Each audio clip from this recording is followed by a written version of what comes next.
Hello friend, welcome to my channel. আজকে আমি পটলের দোরমা রেসিপি বানাবো। প্রথমে পটলগুলো রাগুলো ছাড়িয়ে নিয়েছি, দিয়ে ভেতর থেকে দানাটা বার করে নিয়েছি। আমি একটু আলুও দিয়ে দেবো, তাই আমি আলুগুলোকে কেটে নিয়েছি। গ্যাস জ্বালিয়ে কড়াই বসিয়ে নিয়েছি। এবার পটলগুলো ভাজার জন্য আমি কিছুটা পরিমাণ তেল দিয়ে নেবো। বেশ কিছুটা পরিমাণ তেল দিয়ে দিয়েছি। তেলটা গরম হয়ে যায়, এক এক করে পটলগুলো সব দিয়ে দেবো। তেলটা আমার গরম হয়ে গেছে, আমি এক এক করে পটলগুলো সব দিয়ে দেবো। পটলগুলো দেওয়া হয়ে গেছে, আমি ভালো করে নেড়ে লাল লাল করে ভেজে নেবো। একটা মিক্সিং জার নিয়ে নিয়েছি, আর দানাগুলো দিয়ে ভালো করে নিয়ে একটা পেস্ট বানিয়ে নেবো। দানাগুলো আমার মিহি পেস্ট বানানো হয়ে গেছে, আমি অল্প একটু চিংড়ি মাছ দিয়ে নেবো। চিংড়ি মাছটা দিয়ে আমি বেশি মিহি পেস্ট করবো না, একটু দানা দানা ভাবছি রাখবো, যাতে মতো করলে খুব ভালো লাগে। অল্প একটু চিংড়ি মাছ দিয়ে দিয়েছি, এবার আমি আরেকবার রেখে দেবো। পটলগুলো আমার বেশ লাল লাল করে ভাজা হয়ে গেছে, এবার আমি নামিয়ে নেবো। পটলগুলো আমি নামিয়ে নিয়েছি, এবার ওই তেলের মধ্যে কেটে দিয়ে রাখা আলুগুলো দিয়ে দেবো।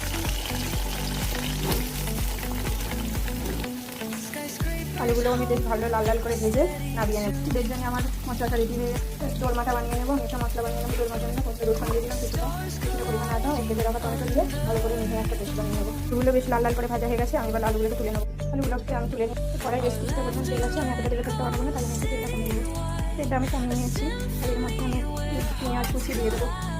অল্প পেঁয়াজ কুচি দিয়ে দিলাম, লাল করে ভেজে একটু গ্রেট করে আদা রসুন গ্রেট করে নিয়েছি, সেটা দিয়ে দেবো। পেঁয়াজটা আমার হালকা লাল করে ভাজা হয়ে গেছে, আমি গ্রেট করে রাখা আদা রসুনটা দিয়ে দেবো।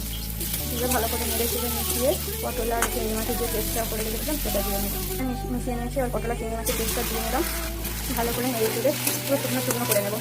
আর এতে কিছু মশলা দিয়ে দেবো, পরিমাণ মতো লবণ দিয়ে দিয়েছি, আর হলুদগুলো দিয়ে দেবো। হলুদগুলো দিয়ে দিলাম, দিয়ে ভালো করে নেড়ে চেড়ে একদম শুকনো শুকনো করে নেবো। তো আমার রেডি হয়ে গেছে, আমি এবার একটা প্লেট নিয়ে নিয়েছি, ওর মধ্যে নামিয়ে নেবো।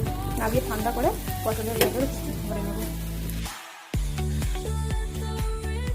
আবারও কড়াই বেশ কিছুটা পরিমাণ তেল দিয়ে নিয়েছি।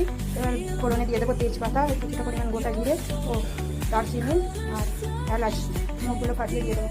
আবার কড়াতে বেশ কিছুটা পরিমাণ তেল দিয়ে নিয়েছি। এবার ফোড়নের জন্য দিয়ে দেবো তেজপাতা, গোটা গরম মশলা আর কিছুটা পরিমাণ গোটা জিরে দিয়ে দিয়েছি। ফোড়নটা আমি নেড়ে চেড়ে ভালো করে হতে দেবো।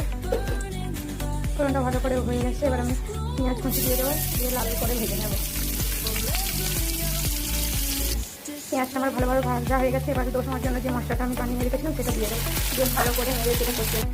এবার এর মধ্যে আমি কিছু গুঁড়ো মশলা অ্যাড করবো, পরিমাণ মতো হলুদ গুঁড়ো, স্বাদ অনুযায়ী লবণ, একটু ধনে গুঁড়ো দিয়ে ভালো করে নেড়ে চেড়ে ভালো সাদা জন্য একটুখানি চিনি দিয়ে দিলাম, আর ঝালের জন্য লঙ্কা গুঁড়ো দিয়ে বেশ কিছুটা লঙ্কা গুঁড়ো দিয়ে দিয়েছি। এবার ভালো করে আবার একবার কষিয়ে নেবো। লঙ্কা গুঁড়ো দিয়ে ভালো করে একবার কষিয়ে নেবো। কষানো হয়ে গেছে, এবার বাটিটা দিয়ে একটু জল দিয়ে